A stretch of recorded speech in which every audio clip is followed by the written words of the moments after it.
Bonjour, mesdames, messieurs.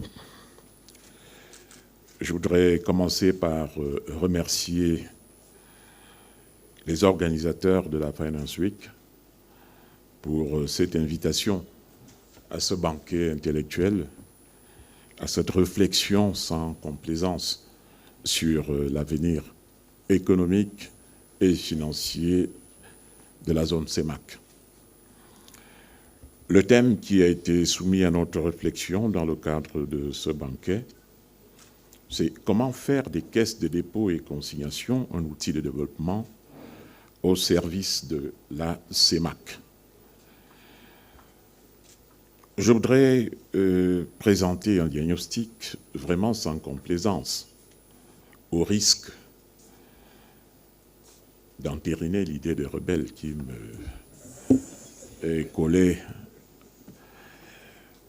Mais je sais que ce sera un échange franc, objectif, constructif et productif. Alors, comment faire des caisses de dépôt et consignation un outil de développement au service de la CEMAC? Nous allons articuler notre propos autour de trois grandes étapes. La première va consister à présenter les limites du modèle de financement classique de l'économie dans la zone CEMAC et le besoin de mise en place des caisses de dépôt. La deuxième articulation va porter sur le modèle caisse de dépôt comme instrument complémentaire au service des États, avec des illustrations sur quelques caisses de dépôt dans le monde. Et la dernière articulation, ce sera sur les caisses de dépôt dans la zone CEMAC, un outil de développement dévoyé, mais à repenser. Alors, les limites du modèle de financement classique d'économie de la zone CEMAC et le besoin de mise en place des caisses de dépôt par les États. Les économies de la CEMAC reposent sur un modèle de financement qui présente des limites structurelles profondes. Nous n'allons pas véritablement faire le tour. Nous connaissons pratiquement tous ces limites.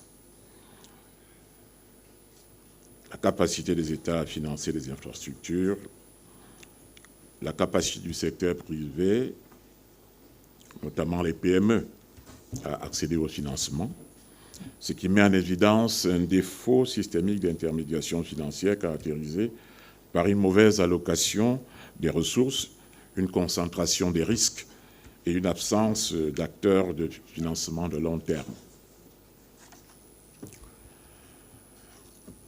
Pour ce qui est du financement de l'État, les principales ressources présentent une sorte d'essoufflement, notamment les ressources propres que sont la fiscalité, l'endettement et même le marché financier sous-régional. Pour ce qui est de la fiscalité, une faiblesse de l'assiette, une pression fiscale encore très faible. Les ressources naturelles se caractérisent par leur volatilité et leur instabilité. Quant à la dette, elle est aujourd'hui mal notée à cause du risque du surendettement qui est surélevé aujourd'hui.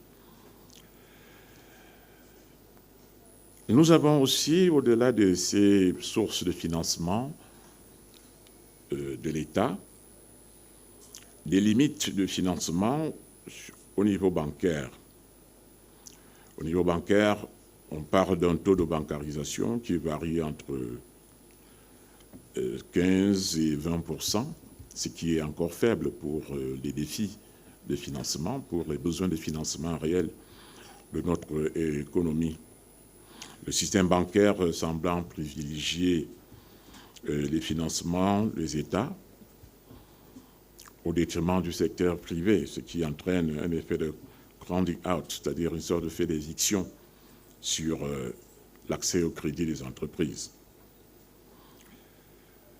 Le système bancaire, on le dit aussi structurellement, orienté vers le court terme et le financement souverain. Beaucoup de contraintes de financement pour la population des PME et des contraintes réglementaires et prudentielles qui limitent la capacité à financer des projets de long terme.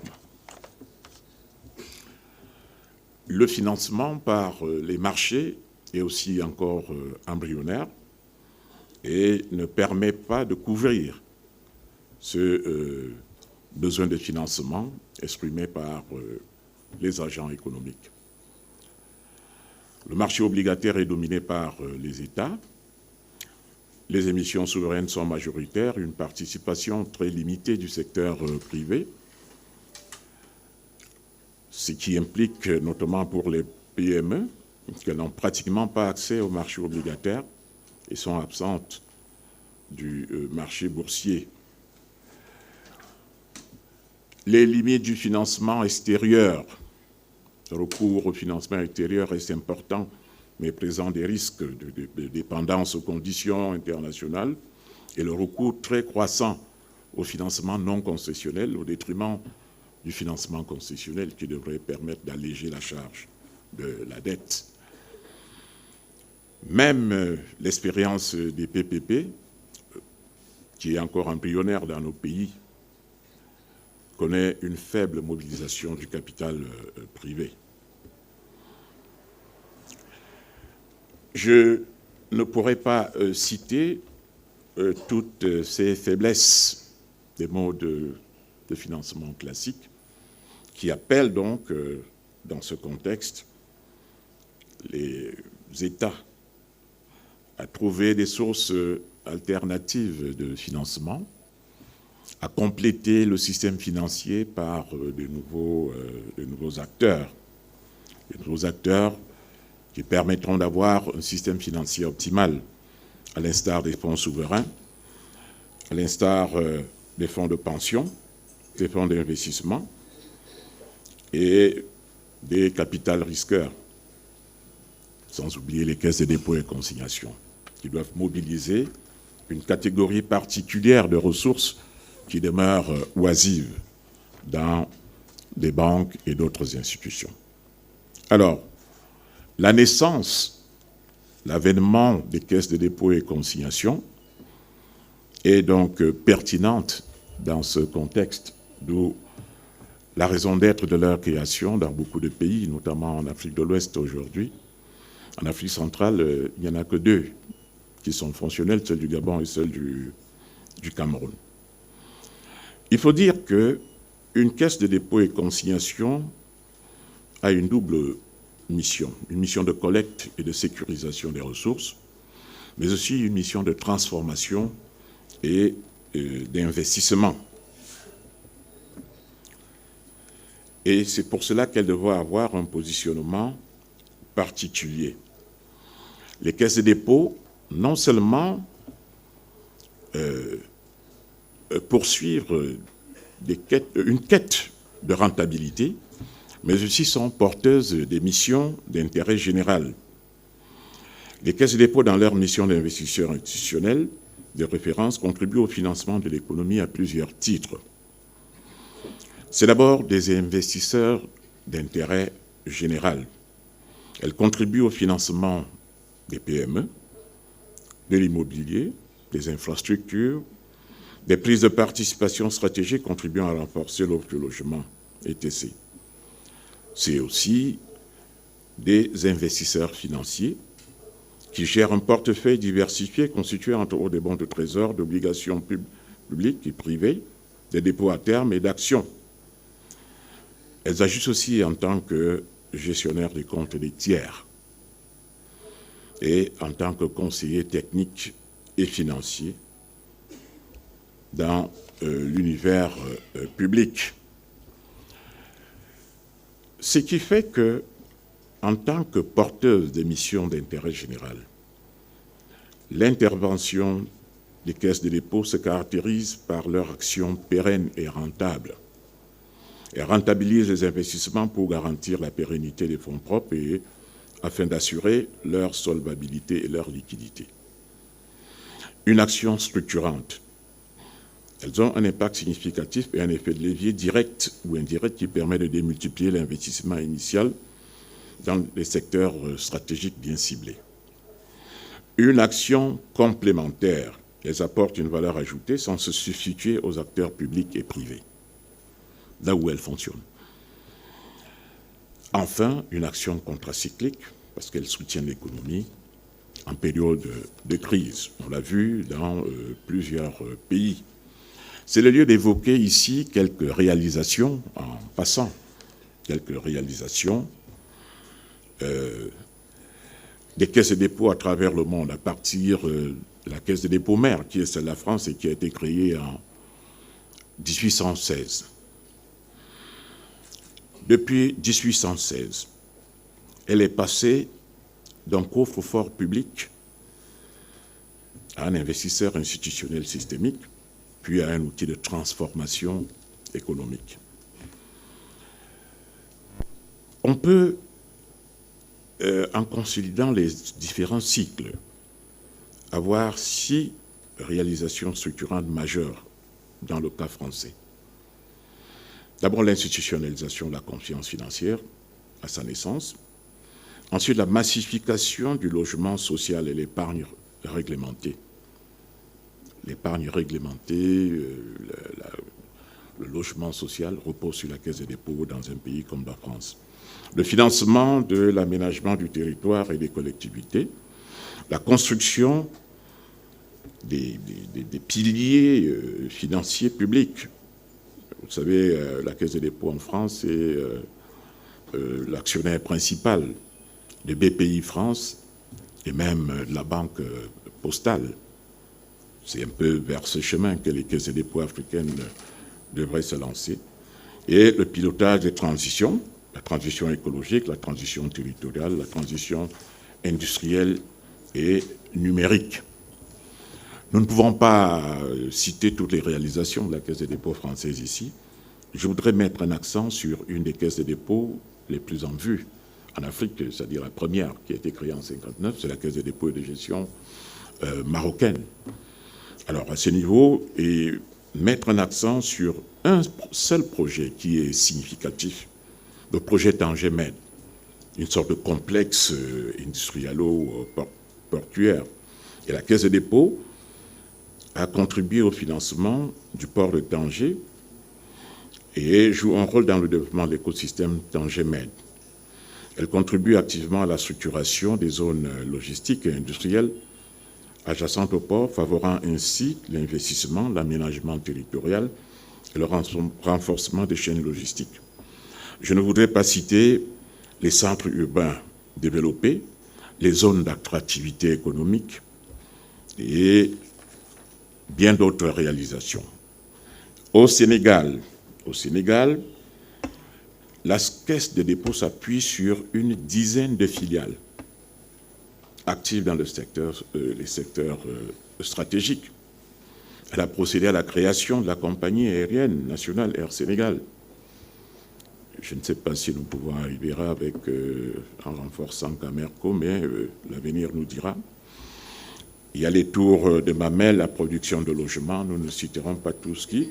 Nous allons nous appesantir sur les projets les plus importants. Au Bénin, par exemple, vous savez, le Cameroun était l'un des premiers pays à créer des zones économiques spéciales.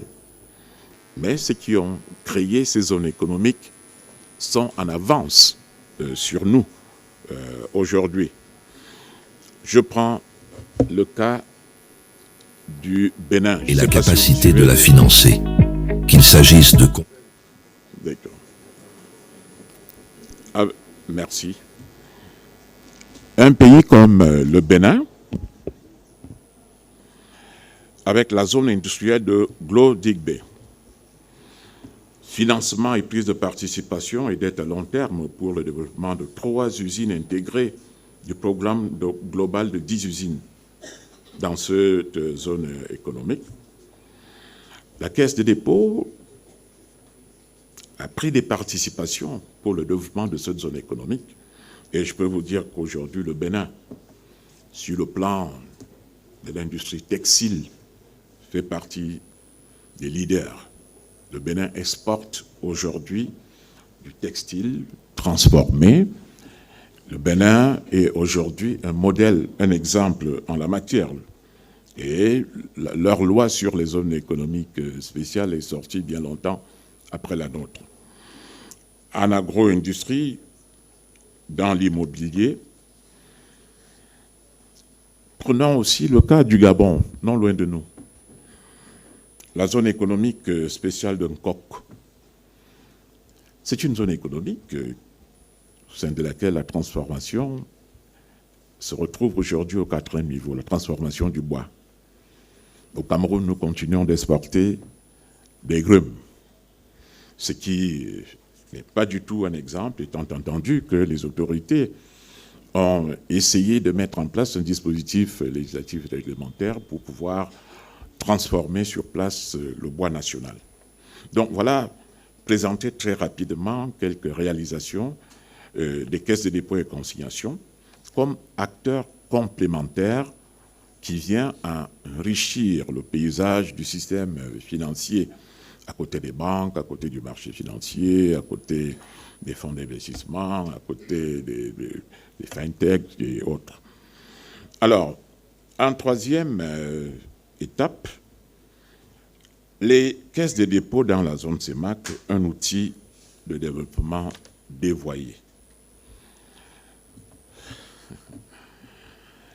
Un outil de développement dévoyé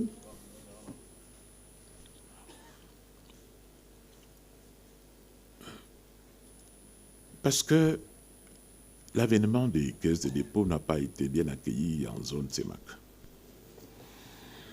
La méconnaissance ou le refus de reconnaissance de leur nature et de leur rôle. L'hostilité de l'accueil réservé aux caisses de dépôt, ce qui fait que les caisses de dépôt en zone CEMAC sont en train d'être dépouillées de leur atout en matière de financement de développement. C'est ça la vérité. Parce que lorsqu'on prend des expériences proches de nous, vous prenez le cas de l'Union monétaire ouest-africaine, il y a eu une exclusion des caisses de dépôt de la supervision bancaire supranationale. Il faut ici voir la loi uniforme portant réglementation bancaire dans l'Union monétaire ouest-africaine, qui dispose en ses articles 3 et 4, sont des entités non assujetties, sont exclues du champ d'application donc de la réglementation bancaire et de l'harmonisation bancaire, la BCEAO, donc leur banque centrale, le Trésor public et en 7, les caisses de dépôt et consignation. Les entités publiques à statut spécial, telles que les caisses de dépôt et consignation, les fonds de garantie et toute autre entité publique à statut spécial qui souhaite mener une activité bancaire, crée une filiale ayant un statut d'établissement agréé.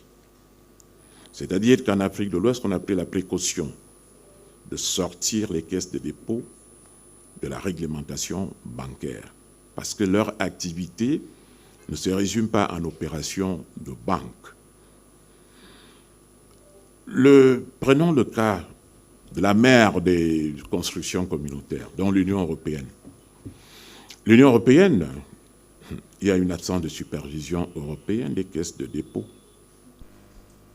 La supervision des établissements de crédit par l'autorité bancaire européenne et la Banque centrale européenne ne concerne pas les caisses de dépôt. Pour preuve, la directive 2013-36 de l'Union européenne du Parlement européen et du Conseil du 26 juin 2013 concernant l'accès à l'activité des établissements de crédit et à la surveillance prudentielle des établissements de crédit des entreprises d'investissement exclut expressément de son champ d'application les caisses de dépôt. La loi Pacte, qui est une loi nationale, l'exercice du contrôle par l'autorité de contrôle en France est effectué dans un cadre juridique élaboré au niveau national, prenant en considération le caractère national et la spécificité des caisses de dépôt et consignation. Qu'est-ce qu'on a observé en zone CEMAC? La zone CEMAC est un cas unique au monde où les caisses de dépôt sont supervisées par le régulateur bancaire communautaire. Il y a eu un passage en force avec les règlements du 12 juillet 2025 et la consécration d'une sorte de malgouvernance au niveau communautaire. Je le dis sans embâche. Mépris de la compétence d'attribution. L'activité de dépôt et consignation est un service public qui n'a pas encore fait l'objet de transfert au niveau communautaire en zone CEMAC. Et le transfert de compétences dans une logique de droit communautaire qui se respecte se fait à travers des instruments de droit originaire et non de droit dérivé. Ce transfert devait se faire par des sources de droit originaires, à savoir les traités, les actes additionnels et peut-être des conventions. Nulle part dans un traité CEMAC, le traité UMAC, le traité UEAC, la convention qui crée même la COBAC, il n'est fait allusion à l'activité de dépôt et consignation, qui est une activité spécifique. Même si certaines caisses de dépôt peuvent se permettre de faire quelques opérations de banque, en Afrique de l'Ouest, on a trouvé la solution en leur demandant de créer des filiales. Le service public de dépôt et consignation ne fait pas l'objet d'harmonisation. C'est une curiosité de la zone CEMAC. Le régulateur bancaire n'a rien à voir avec la gestion des émoluments affectés aux tribunaux, les consignations judiciaires, le rôle de la caisse de dépôt en tant qu'auxiliaire de justice, les consignations des comptables publics, les fonds destinés aux indemnisations pour utilité publique. De quoi se mêle la COBAC dans une des activités comme celles-là qui sont des activités purement nationales? Nous comprenons que en zone CEMAC, nous assistons à une capture du régulateur par les régulés. Une capture du régulateur par les régulés, d'où nous pouvons parler de la résistance de certains acteurs nationaux, au mépris des actes pris par l'État du Cameroun, qui a défini les ressources devant être transférées à son service public de dépôt et consignation et opérationnaliser la SDEC. Beaucoup ont opté pour la résistance. La résistance de certains acteurs, pas tous, du secteur bancaire. On se connaît, nous avons dialogué avec beaucoup des acteurs de ce secteur. Et puis, je voudrais insister sur le rôle trouble de certaines institutions communautaires. Pourquoi cette opacité sur les avoirs en déshérence? Il n'y aura point de développement au niveau de la sous-région sans minimum de transparence. Or, certains acteurs semblent décidés à entretenir une opacité qui couvre les dérives de certaines banques. Le régulateur bancaire a prétendu qu'en raison de l'importance des avoirs en déshérence, leur transfert à la SDEC, tel qu'envisagé par l'État du Cameroun, impacterait l'équilibre financier. Mais à un moment, pour analyser l'équilibre financier, il faut des informations, il faut des données, il faut des chiffres, et ces chiffres n'ont jamais été donnés. Et pourtant, le décret du Premier ministre avait prévu des mesures curatives en cas de déséquilibre des banques. Ces mesures n'ont jamais été sollicitées par ces banques.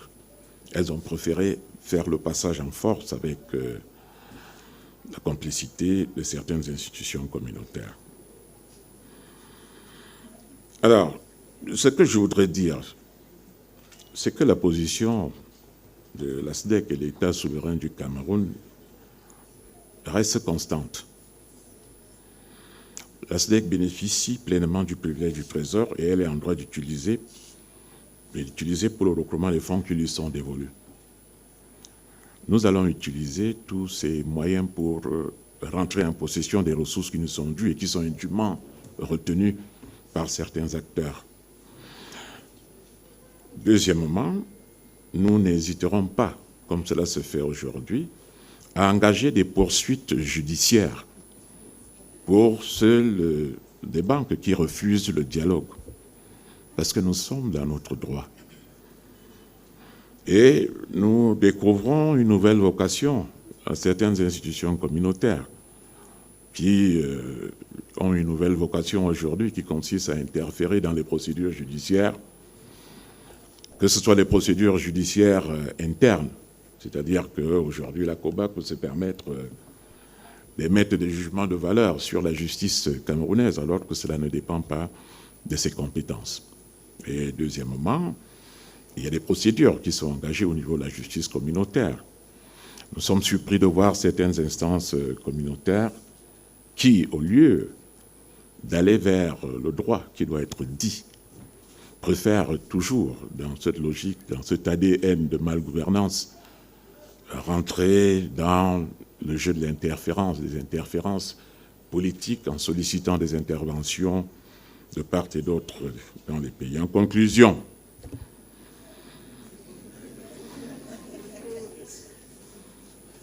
il faut libérer la croissance en zone CEMAC. Il faut libérer la croissance. Et libérer la croissance consiste à libérer les structures contribuant à celle-ci, dont les caisses de dépôt. Museler les caisses de dépôt, c'est aussi museler la croissance. Museler la croissance, c'est aussi cette utilisation inadéquate des instruments communautaires.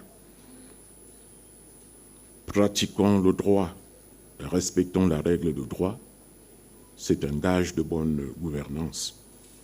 C'est par là que passe l'avenir économique de la vie centrale, l'Afrique centrale. Libérer la croissance. Je vous remercie.